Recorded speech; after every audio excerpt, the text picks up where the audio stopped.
Buenas tardes, este es el primer capítulo de nuestro podcast titulado Migrante Cultural.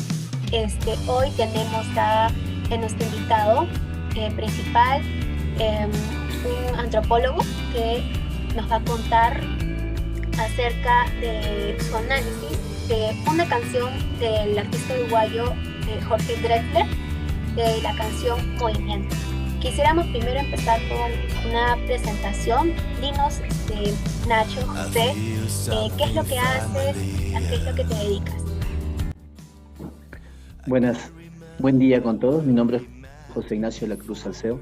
Soy antropólogo de formación. Me formé en la región central de nuestro país, en la Universidad Nacional del Centro del Perú. Estuve un par de años realizando estudios sobre relaciones internacionales en Moscú, la Universidad Rusa de la Amistad de los Pueblos, y una pasantía en la Universidad de Münster en todo lo relacionado a etnología. Es un honor para mí poder compartir unos minutos con ustedes. Muchísimas gracias, Nacho. Y ahora vamos a pasar a presentar el videoclip para luego pasar a unas preguntas.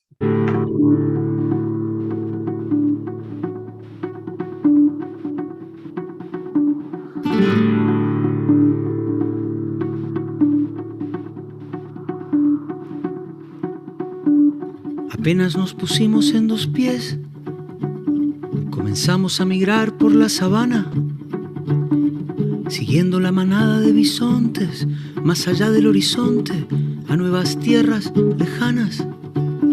Los niños a la espalda y expectantes, los ojos en alerta, todo oídos, olfateando aquel desconcertante paisaje nuevo, desconocido.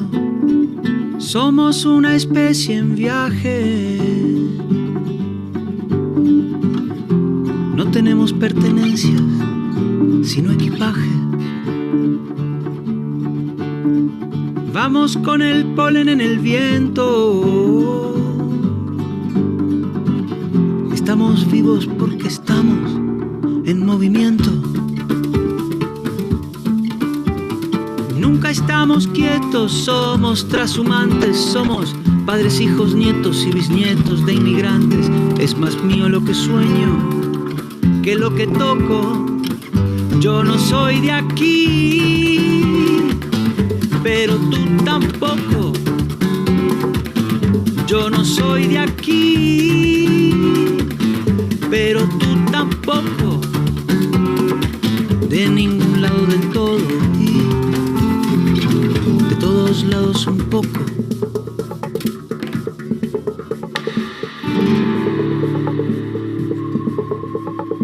Atravesamos desiertos, glaciares, continentes, el mundo entero de extremo a extremo, empecinados, supervivientes, el ojo en el viento y en las corrientes, la mano firme en el remo. Cargamos con nuestras guerras, nuestras canciones de cuna, nuestro rumbo hecho de versos, de migraciones, de hambrunas. Y así ha sido desde siempre, desde el infinito. Fuimos la gota de agua viajando en el meteorito.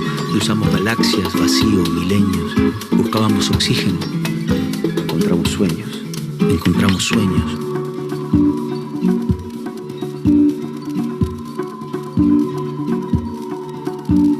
Apenas nos pusimos en dos pies y nos vimos en la sombra de la hoguera.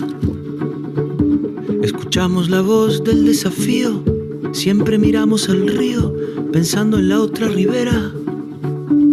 Somos una especie en viaje. No tenemos pertenencias, sino equipaje. Nunca estamos quietos, somos trashumantes, somos padres, hijos, nietos y bisnietos de inmigrantes.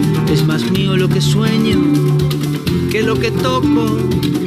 Yo no soy de aquí, pero tú tampoco. Yo no soy de aquí, pero tú tampoco. De ningún lado del todo y de todos lados un poco.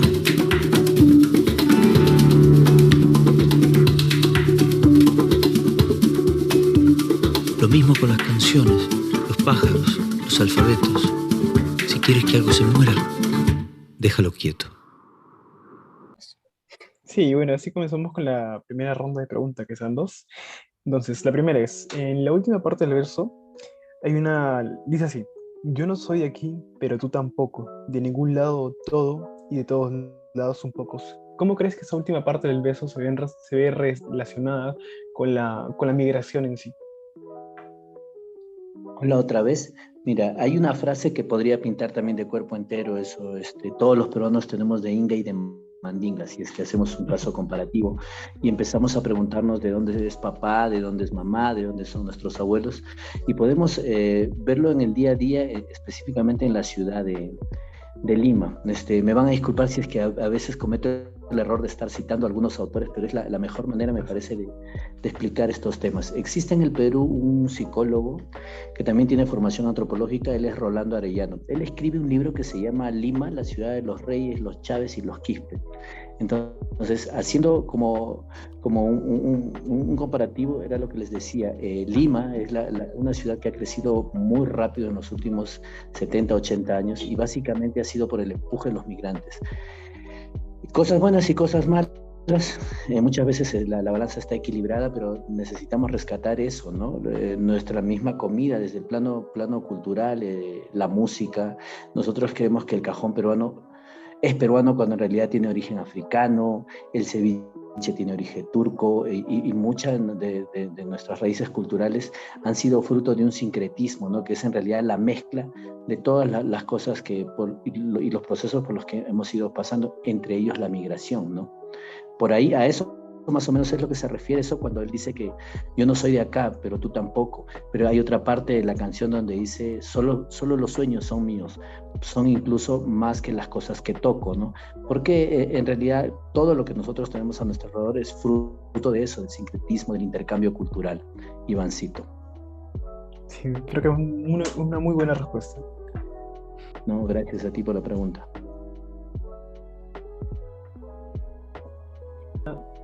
Ahora comenzamos con la pregunta de Lucía. A ver, bueno, mi pregunta va más por el lado que para analizar quizás por qué es que hoy en día los migrantes acá, en especial en Lima, ¿no? Los migrantes de provincia aún siguen recibiendo rechazo, ¿no? Igual en los espacios públicos, en el trabajo. ¿Por qué sigue ocurriendo esto? Quizás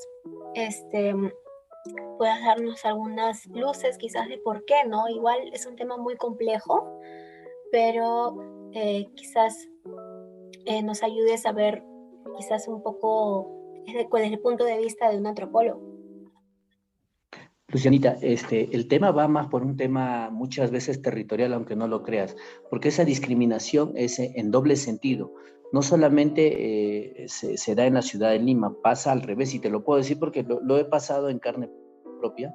Cuando yo regresaba a Lima, porque muy joven, muy pequeño, vine a estudiar a la ciudad de Huancayo, y recibí el mismo rechazo, o sea, por el dejo, porque no podía pronunciar bien la S, por ejemplo, cuando decía esquina, cuando debería decir esquina, no decía Cusco, decía Cusco. Entonces ese rechazo es en doble sentido y es un tema territorial básicamente, y tú lo puedes percibir si quieres en Lima también. O sea, tú vas a un club, Club Cusco, Club Huancayo, Club Andahuaylas, Club Piura, y es lo mismo. A través de bromas, a través de mensajes, de frases, siempre hay el tema de marcar el territorio, ¿no? Es por eso que siempre se va a producir eso, pero te aclaro que es en doble sentido. Siempre ha existido eso, siempre va a existir. No solamente en nuestro país, suele pasar en los países donde el nivel de educación es menor, ¿no? Porque en otros lugares suelen ser inclusivos. El plan al bicentenario que tiene el Ministerio de Educación incluye eso dentro de sus programas, promover la inclusión, no solo a través de un tema de procedencia, también de género, ¿no? Entonces, por ahí viene más o menos, Luciana. El tema es básicamente territorial, es una manera de cuidar su territorio, y con el territorio vienen sus posibilidades, las alternativas de crecimiento. Entonces, muchas veces el hecho de decir el serrano, el charapa, el negro, entonces es un tema un poco como para hablarlo 2 o 3 horas, ¿no? Pero eso también va amarrado a otros conceptos u otros paradigmas que muchas veces desde pequeños los inculcan. Por ejemplo, el cholito, el serrano, como quieras, es chamba. El charapa, no, el charapa es dormilón, al negro también le gusta bailar, entonces, pero en realidad simplemente son paradigmas porque todos tenemos amigos de piel oscura muy inteligentes, tenemos amigos de piel bronce muy inteligentes, entonces es un proceso, Luciana, entonces siempre se va a dar ese tema de la discriminación, pero como también se lo mencionaba Iván, es en doble sentido, ¿no? Claro, todo, en realidad opino también que creo que todos podríamos pasar por eso, ¿no? Sin importar, porque como dice, en doble sentido, no ocurre, por ejemplo, yo me puedo ir a provincia y pueden tratarme, me pareció curioso con lo que mencionaba de que es para marcar territorio, no lo había visto de esa manera, muy, muy interesante. Yo pensé que además que ser algo natural, también diferenciarnos, no lo había visto de esa manera, ¿no? De marcar territorio. Muy, muy interesante ese análisis. No sé si Iván tenga algún otro comentario. Sí, sobre todo sobre la comida. O sea, cuando mencionabas sobre nuestra gastronomía, que es como que si fuera nuestra identidad, pero realmente tiene raíces en otras zonas y todo, es como, inclusive a veces nosotros mismos nos sesgamos a que es solamente nuestro, pero nos negamos a ver que tiene un origen mucho más antiguo de otras partes y realmente somos como que la mezcla de todo y nosotros como que mismo le damos una identidad y lo queremos como que arraigar y defender, lo queremos hacer nuestro y a veces ese sentimiento de querer ser algo como nuestro nos termina separando. El tema limítrofe, a veces no caímos en la cuenta de que, por ejemplo, si lo pensamos de alguna forma, las personas que son de la selva tienen como alguna característica más a las personas de Brasil y o sea, como que hay unas diferencias muy notorias entre personas, pero digamos, son líneas al final los que nos dividen y como decías el tema territorial. Creo que eso es muy importante y un nuevo punto de vista que nos acabas de dar. Claro, y mira, cuando les comentaba de que, por ejemplo, pasa con el 80-90%, me atrevería a decir, de los pobladores de la ciudad de Lima, que cuando viene una persona de la sierra dicen, ¡ay, el cholito! Y todo eso, cuando en realidad ellos, nosotros mismos, o esta persona que está utilizando esos adjetivos, viene a ser hijo de una persona con procedencia de la sierra, de la selva, pero está marcando el territorio, ¿no? Le dice, oye, tú estás llegando acá, esta es mi zona. Pero como les comenté a un inicio, pasa al revés, o sea, lo he vivido yo cuando venía a la ciudad de Huancayo y no podía identificar algunas frases, ¿no? Por ejemplo, cuando yo llegué muy, muy pequeño a la ciudad de Huancayo, y me decían, vamos a pampear. Y yo decía, ¿qué es eso, no? ¿Qué es eso de pampear? Y se referían básicamente al término de ir a jugar fútbol, que en la costa es vamos a jugar una pichanga o vamos a pichanguear, ¿no? O cuando me decían, me costaleé por tu culpa, y yo decía, ¿te costaleaste por mi culpa? O sea, no entendía algunas frases y era porque yo lo había empujado y él se había caído, ¿no? Entonces, pero es un proceso, ¿no? Entonces, con los años, con las experiencias, básicamente, yo estoy segurísimo que Luciana, tú, Iván, van a tener la oportunidad de salir a otros lugares, de conocer nuevas culturas, nuevas experiencias, y eso te abre un abanico de posibilidades y también te abre la mente. ¿Qué pasa en esos momentos? Uno empieza a valorar lo que tienes, lo que eres, de dónde vienes. ¿Por qué te gusta tanto la papa a la huancaína? ¿Por qué te gusta tanto, no sé, el mondongo, la patasca, la pachamanca? Entonces, empiezas a entender muchas cosas y cuando viene el tema ya de un análisis más profundo, por ejemplo, ¿no? El tema de la pachamanca, que gana premios en el extranjero y muchas cosas, no solamente es el tema de un plato típico que se entierra, ¿no? Que le echan un poco de piedras calientes, le meten tierra y es rico, no, sino que eso involucra, por ejemplo, el tema de género, el tema de roles. Nunca vas a ver en la pachamanca, y suele ser lo tradicional, que las piedras, por ejemplo, las calienten los varones o los jóvenes que ya están en edad de que puedan hacer ese trabajo que es más pesado, más peligroso. Y las mujeres, por ejemplo, con los niños preparan las humitas, están moliendo el choclo, entonces para abrir el horno van solamente los mayores. Es un tema cuando todo el mundo se pone alrededor de este hueco donde se prepara la pachamanca, entonces vas identificando que hay un tema de roles, un tema de género, pero que ha sido heredado, o sea, como yo les digo, mamá les enseña a cumplir ciertos roles, papá te enseña a cumplir ciertos roles, y no estoy siendo ni machista, ni feminista, ni nada de eso, ¿no? Ni mucho menos, pero esos roles se van creando a través de etapas culturales, y como les vuelvo a decir, es un tema de sincretismo. Cuando hay un intercambio cultural es que, por ejemplo, yo voy con, no sé, con un charango de la sierra y se lo entrego a alguien de Lima que me va a regalar un instrumento y que puede ser un cajón, por ejemplo, ¿no? Ese es un intercambio, pero el sincretismo viene a ser la combinación de estos dos, y la mayoría de los peruanos somos frutos de un sincretismo cultural, de un tipo de filosofía, de un tipo de cultura, de religión, y somos producto de eso, ¿no? Sí, creo que es un análisis mucho más profundo, y creo que sería un tema mucho a tenerlo más a profundidad, y una charla que se podría inclusive profundizar, y muy Así es. interesante, la verdad. Y creo que también inclusive cuando desde el punto desde el lenguaje mismo, como digamos, a veces los factores ambientales moldean nuestra forma de ver las cosas, nuestra forma de entender ciertas cosas, y eso se ve también como que inclusive reflejado en el lenguaje.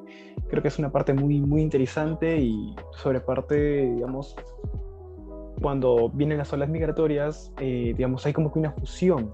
De ahí, también inclusive con la palabra chifa, también recuerdo una historia larga y no me acuerdo tampoco tan clara, pero me resulta también interesante cómo a veces la migración contribuye al lenguaje mismo de una sociedad. Exacto, por eso yo los invitaba a darle una revisada a este libro de Rolando Arellano, porque aparte de ser muy didáctico y muy ameno, es un tema que él cuenta, el tema de las generaciones que ha habido, ¿no? Él estima que hace 50 años probablemente llegaron nuestros abuelos y empezaron a poblar lo que es Santa Anita, Villa María del Triunfo, Villa El Salvador. Por el otro lado, el tema de Lurín, que solo eran chacras, pero ellos empezaron a poblarlas, y fue fruto también de un tema del desplazamiento del terrorismo, ¿no? No olvidemos que nosotros hemos sufrido mucho el tema de la violencia política, violencia terrorista en los años 80, y eso ha desplazado muchas familias. Esas familias llegaban a las capitales de las regiones, como eran, no sé, Huamanga en el caso de Ayacucho, en el caso de Ucayali llegaban a Pucallpa, y los que tenían posibilidades viajaban a Lima en busca de oportunidades, ya que había demasiado presión militar, presión por el tema del Sendero Luminoso, el MRTA, y eso ha producido un desplazamiento, y se han ido poblando estos distritos, al menos lo que te mencionaba de Lima, ¿no? Villa María, Lurín, Santa Anita, Montepiedra. Por eso es que ustedes también geográficamente van a ver que Santa Anita, que es lo que conecta con la carretera central, está llenecita de gente de Pasco, Huancavelica, Junín, Huancayo, Ayacucho, porque esa era la vía de acceso, ¿no? Si es que uno se va más al sur, hay gente que ha venido, te estoy hablando de Villa Salvador, Villa María, hay mucha gente que ha venido por el sur, también han venido muchos de Ayacucho, de Ica, y esto tiene algo muy bueno, que es el tema de la mano de obra, que en ese momento fue muy barata, pero también hay otras consecuencias como la desintegración familiar. No podían llegar las familias completas a una casa, entonces pasaba que papá llegaba a la casa del hermano, mamá llegaba a la casa de la tía, y veían la manera de cómo acomodar a los hijos con la madrina. Entonces eso también tiene algunos temas, como por ejemplo la pérdida de valores. Ha habido una desintegración familiar, ahí es donde empiezan a nacer las barras bravas, el pandillaje, y también cosas malas, no todo ha sido bueno, ¿no? Pero este tema del desplazamiento y la migración se ha dado por muchas causas. La más importante en el Perú ha sido en los años 80, fruto de la violencia política, ¿no? Y como te digo, eso ha influenciado bastante en el tema de la migración, y ha generado todos estos fenómenos sociales que hemos tenido, ¿no? El pandillaje, las barras bravas y todo eso. Sin desmerecer que ha habido muchísimas cosas buenas. De ahí tenemos, como fruto de esta migración, Gamarra, como fruto de esta migración tenemos malls interesantes al sur de Lima, incluso en el mismo centro de Lima, ¿no? O sea, tenemos centros donde uno puede ir y visitar todo lo que es computadoras, todo lo que es televisores, polvos azules, que es de ropa importada. Entonces, eso ha sido fruto de la migración. Entonces, es un tema larguísimo para conversar en diferentes áreas, que es el tema económico, el tema político, el tema social, y que ha hecho de que muchas cosas estén cambiando. Como les mencionaba, la primera generación que llegó era la de nuestros abuelos, probablemente hace 50, 60 años a la capital, y vivían en los conos con unas esteras. La segunda generación ya empezó a tener un carrito, empezó a hacer taxi, había la posibilidad de trabajar y estudiar. Y la tercera generación, que probablemente seguramente son ustedes, ya la mayoría está en la de Lima, en la Católica, en la UPC, en la del Pacífico. Entonces se ha abierto un abanico de posibilidades, no todos, pero la gran mayoría, ya los hijos, los nietos estudian, se preparan, salen del país, tienen otro ritmo de vida. Y como les decía, es un tema larguísimo, larguísimo. Por ejemplo, antes se solía estratificar clase A, clase B, clase C, ¿no? Que ahora no funciona en la realidad, porque hay personas que ganan poquísimo, no sé, 2.000, 2.500 soles, pero su nivel de gasto y de endeudamiento es increíble porque tienen cable, Netflix, YouTube, agua, luz, internet, celular, un montón de cosas. Autor del que les hablé, de Rolando Arellano, estratifica de una manera diferente, no por la cantidad de ingresos, porque hay mucha gente que gana, no sé, 100.000, 200.000, el rey de la papa, el rey de la cebolla, y su nivel de gasto no es tan elevado porque ellos trabajan desde muy temprano hasta muy tarde y sus gastos son básicos, ¿no? Agua, luz, por ahí el celular, ¿no? Pero los jóvenes de los que le hablé inicialmente, como ustedes, sí, ¿no? O sea, tienen una capacidad de gasto increíble, ¿no? Como les mencionaba, YouTube, Internet, cable, Netflix, etcétera, etcétera. Pero como les dije, es un tema muy largo para conversar, ¿no? Sí, sí, es un tema largo y creo que en otra oportunidad, quizás si será oportunidad podríamos hablarlo. Y bueno, creo que Lu, ¿tienes algunas impresiones que quieras dar? Sí, ya para ir cerrando, me pareció muy interesante cómo describías este proceso por etapas, ¿no? De la primera migración, las primeras generaciones, luego poco a poco nos hemos convertido, hemos pasado de ser una Lima virreinal, ¿no? Mazamorrera, es una Lima incluso provinciana, ¿no? Una Lima que está totalmente fusionada y cada vez más está en constante cambio, ¿no? Y parece un tema bastante interesante y que nos gustaría poder explayarnos un poco más y me pareció una charla muy enriquecedora, la verdad. Yo creo que estamos muy gustosos de haberte tenido aquí, de poder escuchar tus impresiones como antropólogo, como persona. Te agradecemos muchísimo por tu participación. Sí, igual te damos las gracias por haber tomado este pequeño espacio para poder hablarnos y ayudarnos. Ha sido algo muy, muy enriquecedor, como decía Luciana, y también nutritivo para conocer un nuevo punto sobre el territorio. Creo que ni yo ni Luciana lo teníamos algo plasmado, pero realmente muy interesante la charla que estamos teniendo. Y bueno, ya como decía para Luciana, para finalizar, darte las gracias en sí por todo lo que, por tomarte el tiempo de venir. No, gracias a ustedes por la invitación y siempre pueden contar con un amigo y nada, cuando quieran podemos seguir conversando. Un honor para mí, muchas gracias. Muchísimas gracias. Entonces damos por finalizada, la primera sección de podcast y entonces, Luciana. Ok, cerramos aquí. Gracias por sintonizar nuestro podcast Migrante Cultural. Nos vemos en una segunda oportunidad.